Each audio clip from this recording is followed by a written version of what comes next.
Students, welcome to my third lecture in optics. আগৰ দুটা ক্লাছত আমি ৰিফ্ৰেক্টিভ ইণ্ডেক্সৰ ওপৰতে মেইনলি ডিছকাশ্যন কৰিলোঁ আৰু কিছুমান ফৰ্মুলা দিলোঁ ৰিফ্ৰেকশ্যন কাৰ কাৰ লগত ৰিলেটেড ৰিফ্ৰেকশ্যনৰ ডেফিনেশ্যনখিনি দিলোঁ so' first definition mu is equal C by V refractive ইণ্ডেক্সটো আমি কি কৈছিলোঁ ৰিফ্ৰেক্টিভ ইণ্ডেক্স যিকোনো এটা মিডিয়ামৰ ৰিফ্ৰেক্টিভ ইণ্ডেক্স ল'বলৈ হ'লে mediumটোৰ velocity of light in vacuum divided by velocity of light in the mediumত যিটো velocity হ'ব সেইটো আমি v বুলি ধৰিছোঁ আৰু যিটো vacuumত হ'ব বা air বুলিও আমি ক'ব পাৰোঁ v বুলি ধৰিছোঁ c বুলি ধৰিছোঁ. So this is the first formula we have got in our earlier lecture. So this is important formula. And second formula, that is speed of light. I mean velocity buli kotke speed buli kole putto hobo. Speed of light. Speed to call scalar quantity ahi jabu. Actual definition of speed buli kom. Speed of light in vacuum or in air. Speed of light in the medium. তাৰ মানে যদিহে এইটো glass medium হয় if this is glass medium so' ইয়াত যিটো velocity হ'ব speed হ'ব সেই স্পীডটোক আমি ভি বুলি কৈছোঁ আৰু যিটো এয়াৰত স্পীড এইটোক চি বুলি কৈছোঁ so' refractive index of this medium বুলি কোৱাৰ লগে লগে আমি মিডিয়ামটোৰ কথা ক'ব লাগিব চ' ইয়াৰ refractive index mu if it is glass then we say it is glass if it is air then it is air. So refractive index of glass with respect to air is given by the ratio of the speed of light in vacuum to the speed of light in this particular medium, glass medium. So this is the first definition. Second definition is the again do you know the formula to so tamote ami wavelength hoy to ami definition to dibo paro. Wavelength belag hobo medium jodi belag hoy teta hole wavelength to belag hobo. So again suppose this is denser medium medium 1 medium 2 here goes a medium of jodi lighter wavelength the wavelength of light is lambda hoy or here jodi lambda dash hoy teta hole here a medium 2 refractive index of medium 2 with respect to 1 is given by this ratio. Okay, this is another definition based on wavelength. The first definition is based on speed of light. So in this way we will get Snell's law also. Snell's law pa ami pam eke dhorone Snell's law pa etu jitu ami draw korisilu first to holge incident angle aru etu holge refracted angle. So in this second medium 2 angle of refraction is R. Here in the first medium angle of incidence is I. Then according to Snell's law, this is constant quantity. This constant quantity is called refractive index of medium 2 with respect to medium 1. Again, if the velocity in this medium is v1, speed of in this medium is v1 and speed in this medium is v2, it will air buli kotha nai ba vacuum buli kotha nai jikunu medium hobo pare. Suppose this is glass medium. Okay, this is glass medium. And this is water medium. I mean, vacuum বুলি কোৱা নাই vacuum হলে তো C হ'ব বা air হলে C হ'ব কিন্তু বেলেগ মিডিয়াম যদি হয় তেতিয়া হলে ওয়াটাৰ বুলি ধৰি ললে আমি ওয়াটাৰৰ পৰা গ্লাছত সোমাইছে ৰেটো ক'ত সোমাইছে ওয়াটাৰৰ পৰা গ্লাছত সোমাইছে তেতিয়া ইয়াত ভেলোচিটি স্পীড যদি v1 হয় ইয়াত যদি স্পীড v2 হয় then we will get this definition. So sin I by sin R, this is Snell's law, and also it is related with the speed of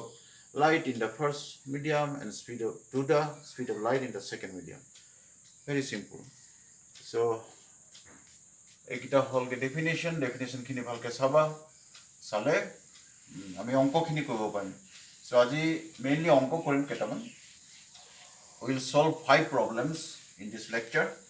So first of all we are discussing about the formulas. What are the formulas at a glance? আমি চকুৰ পছৰতে ফৰ্মুলাখিনি চাই লৈছোঁ সেইকাৰণে যাতে অংকখিনি কৰিবলৈ সুবিধা হয় চ' ইয়াত আমি দেখিলোঁ যে স্পীড অফ লাইটৰ ওপৰত ডিপেণ্ড কৰে আৰু ৱেভলেংথৰ ওপৰত ডিপেণ্ড কৰে, কিন্তু it does not depend upon frequency. যেতিয়া এটা মিডিয়ামৰ পৰা আন এটা মিডিয়ামত যাব, আমি মনত ৰাখিব লাগিব যে frequency, it is most important, frequency of light, frequency of লাইটৰ ওপৰত ডিপেণ্ড কৰে নে নকৰে, সেইটো অংক কৰোঁতে আমাক দৰকাৰ হৈ যাব। তেনেকুৱা এটা প্ৰব্লেম আমি কৰিম আজি। ফ্ৰিকুৱেঞ্চি, এইটো মিডিয়াম ওৱানত যিটো ফ্ৰিকুৱেঞ্চি নিউ হ'ব, ইয়াত যদি ফ্ৰিকুৱেঞ্চি নিউ ডেছ হয়, so' nu is equal nu dash, always mind it. বহুত সময়ত পাহৰি থকা হয় ফ্ৰিকুৱেঞ্চিটো কি হ'ব। কেতিয়াবা ফ্ৰিকুৱেঞ্চি আহিব, যিহেতু ৱেভ লেংথ আহিলে, ভেলচিটি আহিলে, ফ্ৰিকুৱেঞ্চিটো কি হ'ব? ফ্ৰিকুৱেঞ্চি সলনি নহয়। Frequency of light does not change with respect to the medium. যিয়ে মিডিয়াম নহওক, যোৰফালে পাৰ হৈ নাযাওক, ফ্ৰিকুৱেঞ্চি নিউ, এইটো ভি নহয় কিন্তু এইটো নিউ হয়। Frequency of light is independent with the refractive index. So' এইটো কথা আমি মনত ৰাখিব লাগিব, ফ্ৰিকুৱেঞ্চিটো যাতে একে হয়। আৰু ফ্ৰিকুৱেঞ্চিৰ লগত বাকী ৱেভলেংথ আৰু ভেলচিটিৰ মাজত এটা সম্পৰ্ক আছে, সেইটো আমি সদায় মনত ৰাখিব লাগিব। ইউ শুড অলৱেজ ৰিমেম্বাৰ যে V is equal nu lambda. You should always remember, তোমালোকে সদায় মনত ৰাখিবা যে V is equal nu lambda. This is the well known relation. কেতিয়াবা আমাক দৰকাৰ হ'ব অংক কৰোঁতে, V is equal nu lambda. So' this is the velocity in this particular medium. C ক্ষেত্ৰত যদি হয়, চি যদি এয়াৰত হয়, so' if frequency in air is new and lambda, আৰু যদি ইটো মাধ্যম ভি হয়, সেকেন্ড মিডিয়ামটো যদি ভি হয় ভেলচিটি স্পীড অফ লাইট, তেতিয়াহ'লে ভি হ'ব, নিউ ডেছ হ'ব। নিউ ডেছটো আমি কৈছোঁ নিউ ইজিকেল নিউ ডেছ, গতিকে আমি নিউৱে লিখিম লেমডা ডেছ। তো ইয়াত আমি কি দেখিম যে nu is equal C by lambda, আৰু ইয়াত কি nu is equal V by lambda ডেছ। গতিকে এইটো ৰিলেশ্যন আমাক কেতিয়াবা দৰকাৰ হৈ যাব পাৰে। Okay, so' come to the formula number 4। তাত আমি আৰু এটা ৰিলেশ্যন আমি লাষ্ট লেকচাৰটোত ডিছকাছ কৰিছিলোঁ। এইটো ফৰ্মুলা হ'ল যিকোনো এটা মাধ্যমৰ প্ৰতিহৰণাংক অন্য এটা মাধ্যমৰ সাপেক্ষে refractive index of medium 2 with respect to medium 1 is written as μ2 by μ1। Always remember this is cross. 2 to তলত আছে, ইয়াত 2 ওপৰত যাব, 1 ওপৰত আছে, ইয়াত তলত যাব। What does it mean? ইয়াৰ অৰ্থটো কি? μ2 মানে হ'ল absolute refractive index of medium 2। মানে এই মিডিয়ামটো এয়াৰ, আচলতে এয়াৰটো এটো দিয়া নহয়। আৰু μ1 মিনিংটো হ'ল absolute refractive index of medium 1 with respect to vacuum. This is the refractive index of medium 2 with respect to air or vacuum. So it is cross হয়। ঠিক তেনেকৈ এইটোৰ লগত আমি 7 নম্বৰ ৰিলেশ্যনটো মিলাব পাৰোঁ। একে refractive index of medium 2 with respect to medium 3 আমি প্ৰুভ কৰিব পাৰোঁ ইয়াৰ পৰা। Is equal μ2 μ3। So you can prove this। এই ৰিলেশ্যনটোৰ পৰা এইখিনি প্ৰুভ কৰিব পাৰিম। So we have discussed in the last class. আকৌ আমি মনত পেলাইছোঁ এবাৰ। চ' এইটো আমি মোৰ ছেকেণ্ড লেকচাৰ ডিছকাশ্যন হৈছিলে। μ2 মাল্টিপল যেতিয়া মিডিয়াম হ'ব, কেইবাটাও যেতিয়া মিডিয়াম হ'ব, তেতিয়া μ2 1 আমি লৈছিলোঁ, μ2 3 লৈছিলোঁ, মাজতে এটা মিডিয়াম আহিলে 3, μ3 1, ফাইনেলি আমি 1 পাইছিলোঁ। চ' এইখিনিৰ পৰা আমি 7 নম্বৰ ৰিলেশ্যনটো প্ৰুভ কৰিব পাৰোঁ। Finally we have discuss depth. আমি ডেপ্থৰ ওপৰত আলোচনা কৰিছিলোঁ। লিকুইড বা ট্ৰেন্সপাৰেণ্ট মিডিয়াম এটাত যদি লাইট যায়, যেতিয়া বটমত কিবা এটা থাকে, এইটো ৱাটাৰ টেংক বা ৰিজাৰ্ভাৰ,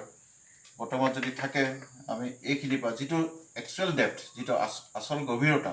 তাক আমি ৰিয়েল ডেপ্থ বুলি কৈছিলোঁ। Real depth, this is real depth. আৰু যেতিয়া আমি ওপৰৰ পৰা চাওঁতে আমি কি কৰিছিলোঁ, তাক যিহেতু এটা পাৰ্পেণ্ডিকুলাৰ ওপৰলৈ যাবগৈ, আৰু কি হ'ব, ই যেতিয়া ৰিফ্ৰেক্টেড হ'ব, ইয়াত যদি কইন এটা আছে বুলি কৈছিলোঁ মই, কইনটো আমি বটমখন বা কইনটো একে বস্তু, ইয়াৰ পৰা যেতিয়া ৰেটো যাব অপটিক ৰেটো যাব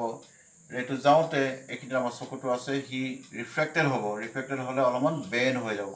চ' বেন হৈ গ'লে আমি দেখিম তাক বেলেগ এটা স্থানত ইয়াত নাথাকিব সি থাকিব ইয়াক আমি বেকৱাৰ্ড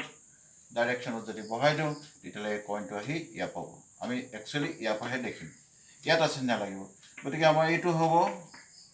যিটো ডেপ্থ আচল গভীৰতা বস্তুটো ক'ত আছে সেইটো হ'ল আচল নহ'ব এইটো এপাৰেণ্ট ডেপ্থ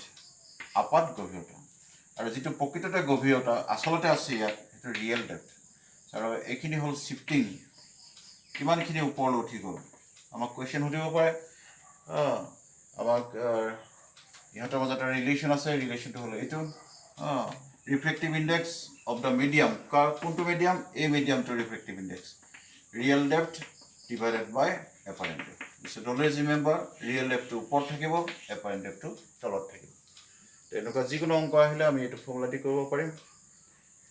সো এইটো কেনেকৈ কৰে উইথ জিওমেট্ৰি আমি কৰিছিলোঁ লাষ্ট ক্লাছত আগৰ লেকচাৰটোত পাহৰি গ'লে আকৌ চাই ল'বা এতিয়া আমি শিফটিং ইয়াৰ পৰা আমি এই ৰিলেশ্যনটো বাই এপাৰেণ্ট ডেপ্থ যদি উলিয়াব দিওঁ ডাইৰেক্ট উলিয়াব পাৰিম apparent depth equal real depth divided by refractive index mu মানে apparent depth is equal real depth divided by mu আমি ইয়াত উলিয়াব পাৰিম আৰু যদি শিফটিং টু উলিয়াবলৈ দিয়ে shifting to real depth shifting D real depth minus apparent depth this is মানে কিমান ওপৰত উঠি গৈছে ইয়াৰ তলিখন বা বটমটো বা কইনটো কিমান ওপৰত উঠি গৈছে চ' তেনেকুৱা এটা প্ৰব্লেম আমি আজি কৰিম চ' বেছড আপন অল দিজ ফৰ্মুলাজ তাৰ কেইটামান ফৰ্মুলা ইউজ হ'ব আমি যিকেইটা প্ৰব্লেম কৰিম পাঁচটা প্ৰব্লেম কৰিম আজি so all are ready with pen and notebook then you should try to solve the problems okay so let me give one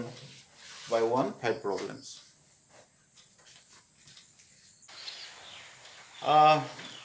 I'm giving you a problem based on all the formulas very simple problem in this problem you see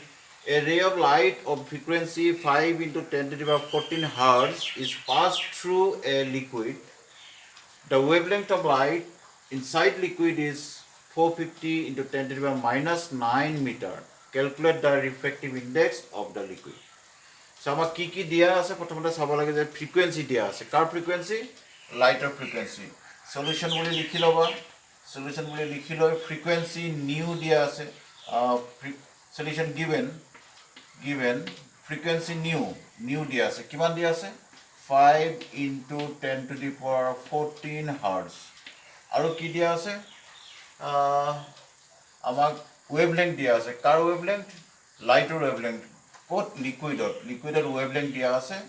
lambda dash jehetu liquid wavelength 450 into 10 to the power minus 9 meter ইয়াক আমি এটা 0 ইয়াত আছে গতিকে 45 বুলি লিখি দিব পাৰো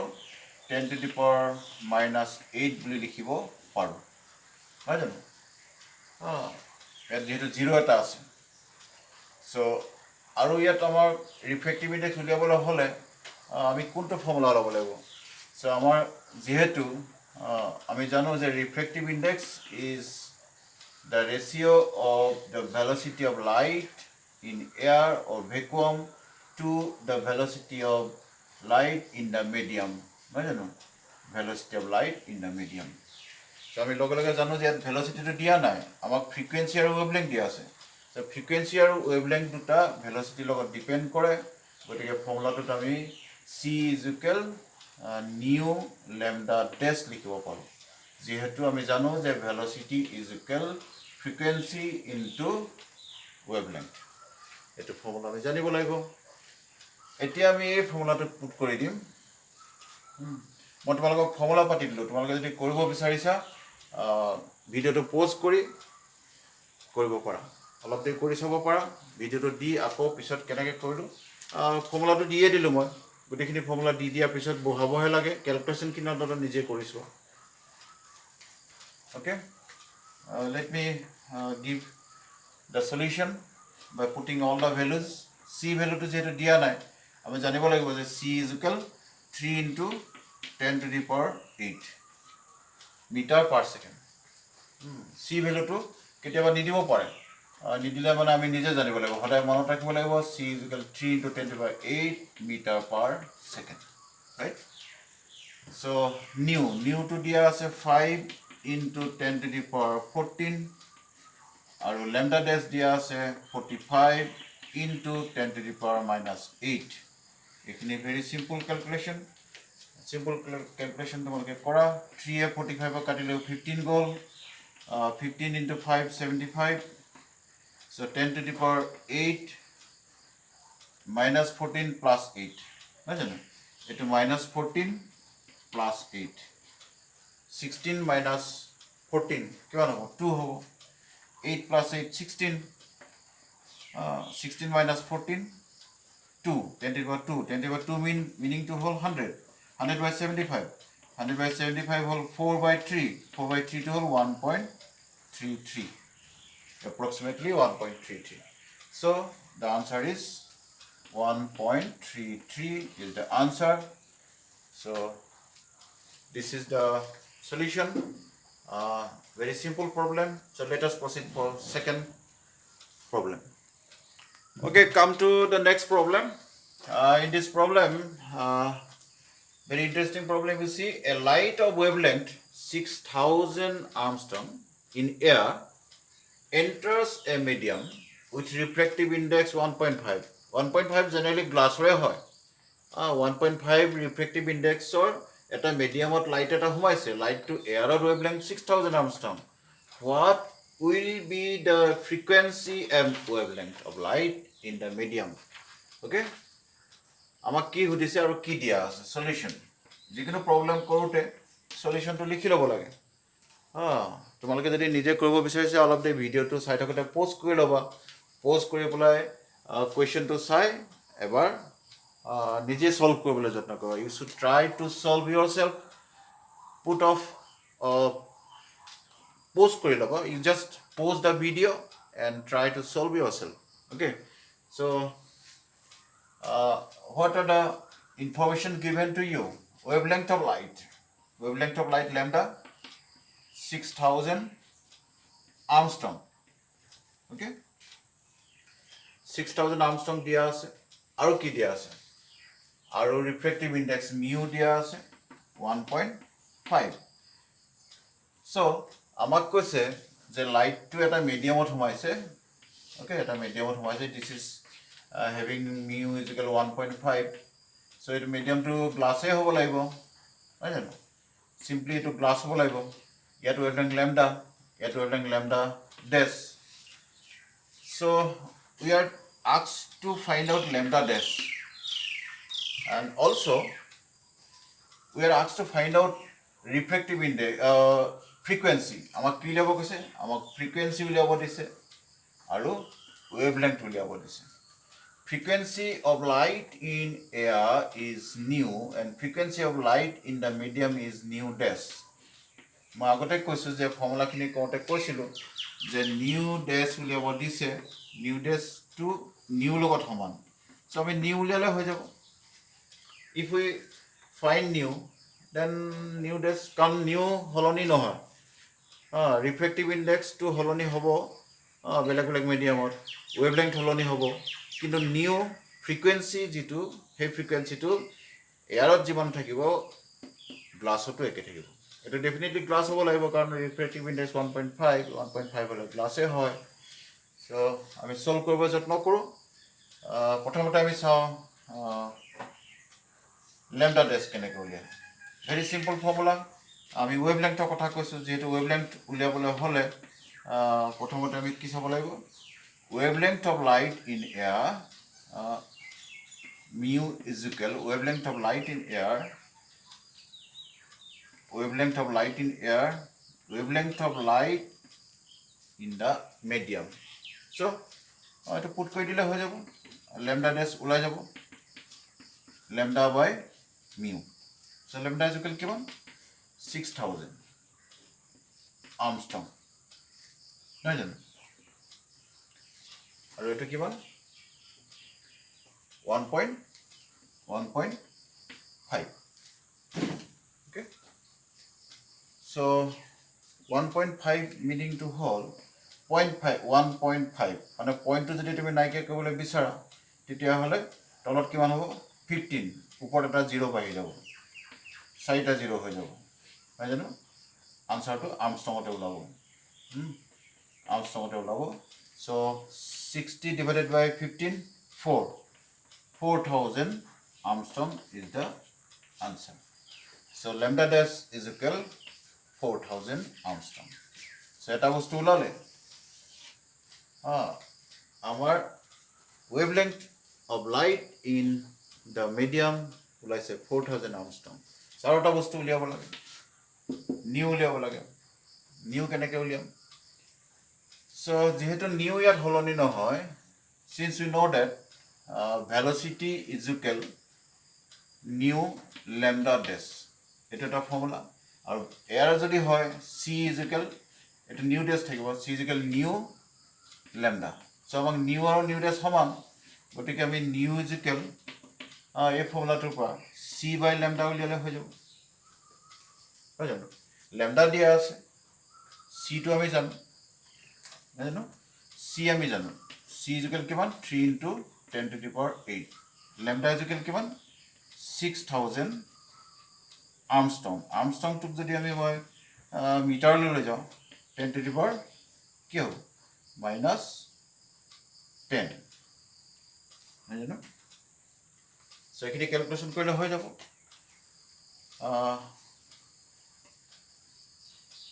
তলত 6 আছে 3 এ কাটিলে মানে কি হ'ব 2 হ'ব 2000 উপর 10 to the power 8 2000 into 10 to the power minus 10 ঠিক আছে very simple so ইয়াত মই কৰি দিছো ক্যালকুলেশন খিনি নিজে কৰিব পাৰিবা so new is equal কিমান হ'ল তেতিয়ালে 1/2 টুক মই সেপাৰেটলি লিখি দিও 10 to the power উপর 8 আছে তলত minus 10 আছে গতিকে plus 10 হৈ যাব ঠিক আছে so 1.5 into 10 to the power 18 hertz এনেকৈ আমি ক'ব পাৰোঁ okay okay ইয়াত কোন কারেকশন হ'ব ইয়াত 0 তিনটা থাকি গ'ল তিনটা 0 থাকি গ'ল তিনটা 0 হলে মানে কি হ'ব 10 to the minus 10 আছে 10 to the minus 7 হ'ব ওপৰলৈ গ'লে 15 হৈ যাব এটো 7 হ'ব আসলে 7 হ'ব this is 7 এটো 15 হ'ব লাগে আৰু 0.5 1/2 মানে 0.5 into 10 to the 15 so ইয়াক তুমি পইণ্টটো আঁতৰাইলে 10 to the 14 হৈ যাব যদি পইণ্টটো মই আঁতৰাই দিওঁ 5 into 10 to the power 14 hertz এখিনি অলপ কারেকশন কৰি লবা এই 0 তিনটা আমি ধৰা নাছিলো 0 তিনটাক আমি ইয়াত যদি নিও 10 to the power minus 10 to 10 to the power minus 7 হৈ যাব 10 to the power minus 7 to ওপৰলৈ লৈ গ'লে 8 এটা আছে 8 plus 7 15 হ'ব so this is the answer for frequency so গতিকে frequency টো আমাৰ ওলালে 5 into 10 to the power 14 আৰু wavelength টো ওলালে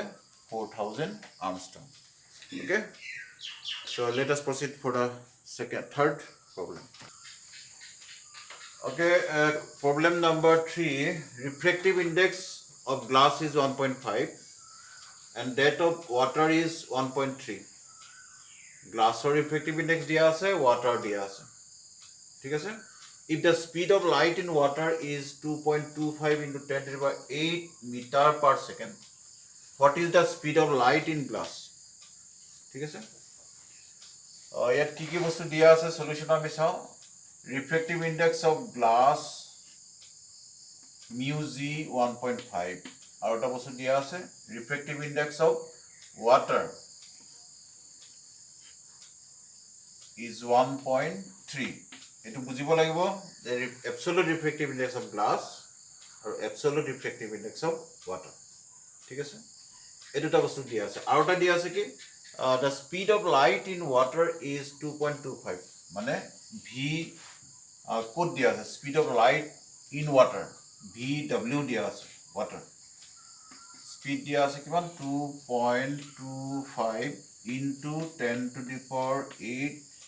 meter per second দিয়া আছে ঠিক আছে সো আমি উলিয়াব লাগে vg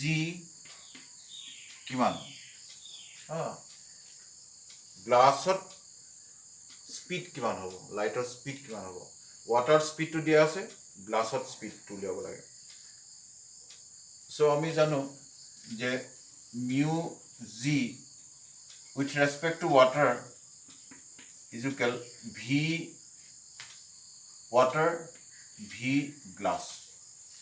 এটো এটা ফর্মুলা v মানে water vw মানে speed of light in water and speed of light in glass so এটোৰ পৰা আমি আৰু এটা ফৰ্মুলা পাইছো যে absolute refractive index of glass divided by absolute refractive index of water so vw vg so এখিনি গুটেখিনি value তিনটা value দিয়া আছে আমাক so আমি উলিয়াব লাগে কি vg so vg টোক আমি সাইড কৰি দিও এফালে লৈ আহো vw into mu w divided by mu g ঠিক আছে so vw ভ্যালু টো বহাই দিয়া vw ভ্যালু টো হল 1.3 আৰু 1.3 নহয় vw 2.25 sorry velocity speed to 2.25 into 10 to the power 8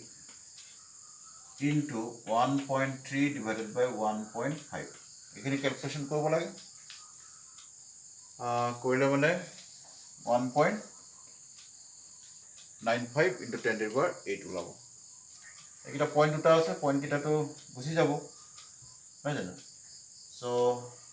2.25 into 13 divided by 15 into 10 to the power 8 এখানে ক্যান্সেল যাব অলপ 5 এ কাটিব পৰা 5 এ কাটিলে মানে 4 5 0.45 হ'ব আৰু ইপিনে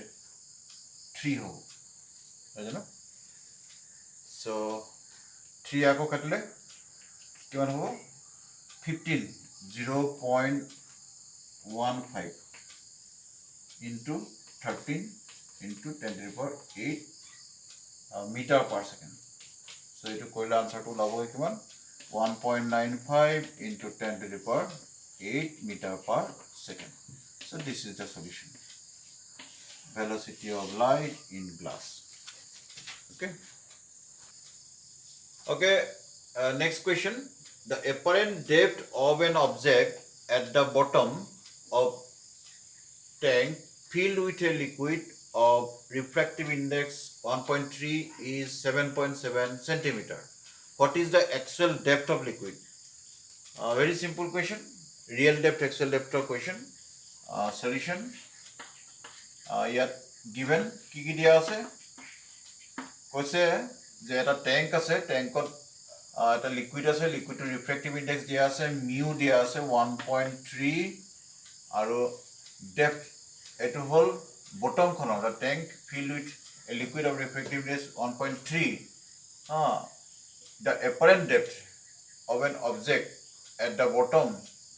of a tank saba ki dia ase apparent depth dia ase apparent depth dia ase apparent depth kiman dia ase 7.7 centimeter dia ase what is the actual depth tamone real depth level ase so ami jano je refractive index or logot real depth aru actual depth or mazat সম্পৰ্কটো হল এটো so it is 1.3 real depth to ami najano actual depth to jano 7.7 to centimeter labo so real depth is equal 1.3 into 7.7 centimeter ajano to multiply korle tumi paba koi 10.01 centimeter 10.01 centimeter is the answer tamane asile eneko tank to এটো liquid আছিলে বটমটো এটো এটো থাকিব 10.01 centimetre থাকিব আৰু আমি ওপৰৰ পৰা চালে তাক উঠি অহা দেখিম কিমানলৈকে উঠি আহিব এইখিনি 7.7 সেন্টিমিটার ইমানখিনি উঠি আহিব বটম ওকে শিফটটো হ'ব 10.01 - 7 এইখিনি শিফট হ'ব ইমানখিনি বটমটো তলিখন উঠি অহা যেন লাগিব okay let us proceed for the next problem okay students next question the speed of light in glass is 2 × 10⁸ meter per second glass of speed dia ase speed is given in glass and that in air is 3 × 10⁸ meter per second in air it is already we know by how much would an ink dot appear to be raised kiman upore uthibo ink dot mane siahi dot eta kiman upore uthi jabo when covered by a glass slab of thickness 0.6 centimeter ta mane question to hol ekhon dhorilo white paper ase white paper ta ami ink dot eta disu ink dot to ami eta glass slab e dhaki disu glass slab to ঢাকি দিল ink ডটটো কিমান ওপৰত উঠি আহিব shift কিমান হ'ব আমি real depth এপাৰেণ্ট ডেপ্থৰ কথা আহিব সো কি ইনফৰমেশ্যন দিয়া আছে আমাক solution we have been given here speed of light দিয়া আছে মিউ জি আমাক দিয়া আছে নেকি মিউ জি দিয়া নাই আমাক কি দিয়া আছে আমাক দিয়া আছে V G speed of light in glass dia ase kiman dia ase 2 × 10⁸ meter per second aru ki dia ase speed of light in air C 3 × 10⁸ meter per second then by definition of glass refractive index of glass is ki hobo tetia hole refractive index of glass ki hobo Vg divided by C hobo na let C divided by Vg hobo konto hobo C divided by Vg ajana so C value to ami jano je 3 × 10⁸ aru Vg hol 2 × 10⁸ divide kole 10/8 cancel jabo equal 1.5 jitu normally glass or refractive index hoy so tete hole ami gom palo mu G is equal 1.5 এতিয়া আমি আহিম আকৌ ইটো ফৰ্মুলালে যেহেতু in ডটটো আছে ওপৰলৈ উঠি আহিছে তাত আমি refractive index of glass is given by real depth divided by apparent depth তো ইয়াত আমি এপাৰেণ্ট ডেপ্থটো প্ৰথমতে উলিয়াই লওঁ এইটো গ্লাছ স্লেব আছিলে এইটো পুৰা গ্লাছ স্লেব ধৰি লওঁ এইটো ইন ডট আছিলে এইখিনি গ্লাছ স্লেবটোৰ থিকনেছটো আমাক দিয়া আছে কিমান 0.6 সেন্টিমিটাৰ দিয়া আছে থিকনেস দিয়া আছে কাৰ থিকনেস গ্লাস স্লেবৰ থিকনেস দিয়া আছে এই থিকনেসটো হল 0.6 আৰু যদি ইংক ডটটো ওপৰলৈ উঠি যায় আমি এটা এই এপাৰেণ্ট ডেপ্থটো উলিয়াব লাগে দিস ইজ দ্য এপাৰেণ্ট ডেপ্থ আমাৰ ৰিয়েল ডেপ্থটো এইটো টোটেল ৰিয়েল ডেপ্থটো যদি ওলাও আমাক সুধিছে ইংক ডটটো কিমান ওপৰলৈ উঠি আহিব আমি এপাৰেণ্ট ডেপ্থটো উলিয়াব পাৰিলে ৰিয়েল ডেপ্থৰ পৰা যদি মাইনাছ কৰি দিওঁ এইডোখৰ ওলাই যাব সো ইয়াৰ পৰা এপাৰেণ্ট ডেপ্থটো ওলাই যাব সো এপাৰেণ্ট ডেপ্থটো কেনেকৈ ওলাব apparent depth is equal real depth divided by mu G so real depth 0.6 আমি জানো যে ৰিয়েল ডেপ্থটো 0.6 এইটো দিয়া আছে 0.6 আৰু মিউ জিটো হ'ল 1.5 সো পয়েন্ট কিটা যদি আঁতৰাই দিওঁ তেতিয়াহ'লে 6/15 হ'ব আমি কাটাকাটি কৰিব পাৰোঁ সো কিহে কাটিম 3 ৰে দুবাৰ যাব 5 বাৰ সো 0.4 সেন্টিমিটাৰ সো তেতিয়াহ'লে এপাৰেণ্ট ডেপ্থটো কিমান ল'লে এপাৰেণ্ট ডেপ্থ 0.4 সেন্টিমিটাৰ ওলালে তেতিয়াহ'লে এইডোখৰ ওলাই আছে 0.2 নহয় জানো therefore shifting of the ink dot কিমান ওপৰলৈ উঠিব is equal 0.6 - 0.4 is equal to 0.2 centimeter. This is the answer. তাৰমানে চিয়াহী যিটো dot ink ডটটো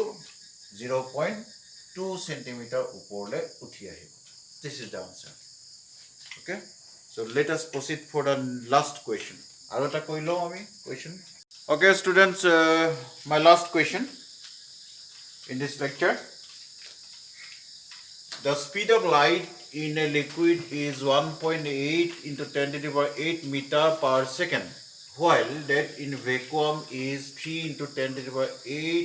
meter per second. Find how much the bottom of the vessel containing the liquid appears to be raised if the depth of the liquid is 0.25. মানে কোৱেশ্চনটো কৈছে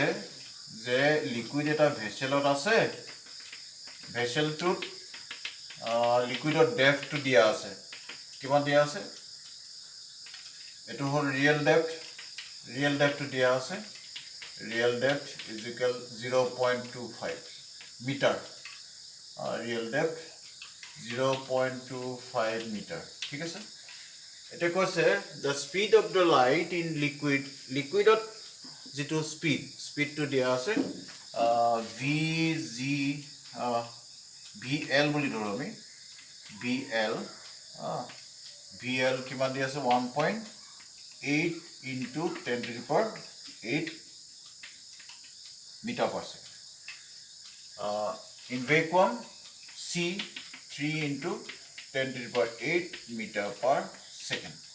Okay. By how much কিমান ওপৰলে bottom of the vessel containing যিটো ভেসেলত liquid আছে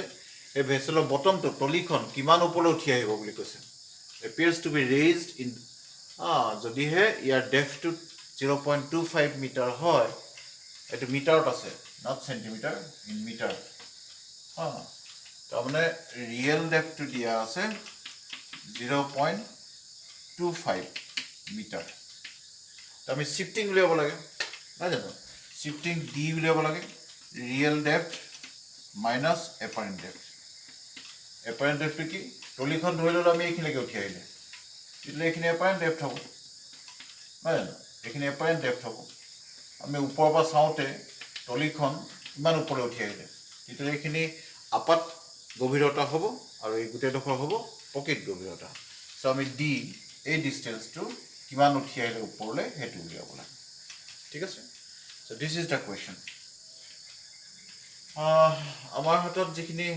data দিয়া আছে solution কৰিবলৈ যাওঁতে আমি চাব লাগে যে ডাটাখিনিৰ পৰা আমি কেনেকৈ ইউজ কৰিম। যেহেতু ভেলচিটিৰ সহায়ত আমি ৰিফ্ৰেক্টিভ ইণ্ডেক্স উলিয়াব পাৰিম, ইয়াৰ ৰিফ্ৰেক্টিভ ইণ্ডেক্স উলিয়াব পাৰিলে এপাৰেণ্ট ডেপথ ৰিয়েল ডেপথ আগৰ নিচিনা ফৰ্মুলা, ইয়াৰ আগৰ যিটো প্ৰব্লেম আছিল সেই প্ৰব্লেমটোৰ লগত একে। চ' তেতিয়াহ'লে refractive index of this liquid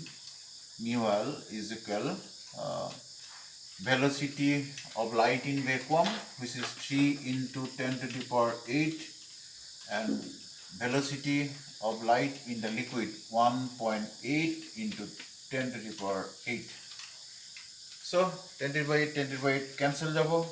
3 1.8 right, 3 divided by 1.8 এটো যদি আমি কটাকটি কৰোঁ তলত 0.6 হ'ব, 1 by 0.6.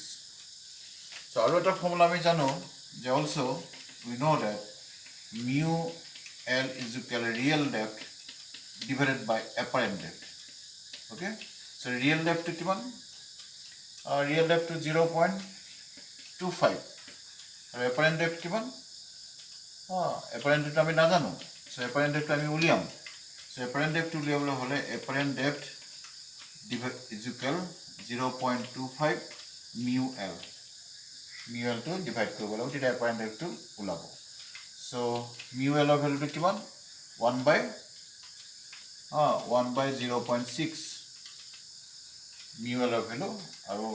এটো হ'ল 0.25, so ultimately 0.25 into 0.6. So to multiply কৰিলে কিমান হ'ব, 0.150, ঠিক আছে। পইণ্ট তিনিটা ঘটাইব,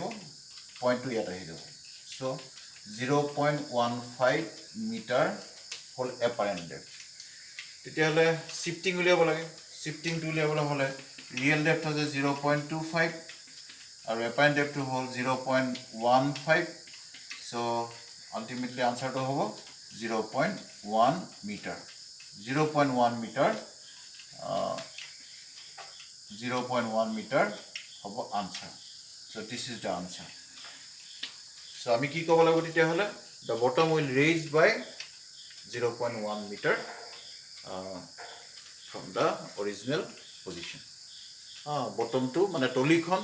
0.1 মিটাৰ ওপৰলৈ উঠি অহা যেন লাগিব okay thank you meet you again in my fourth lecture okay thank you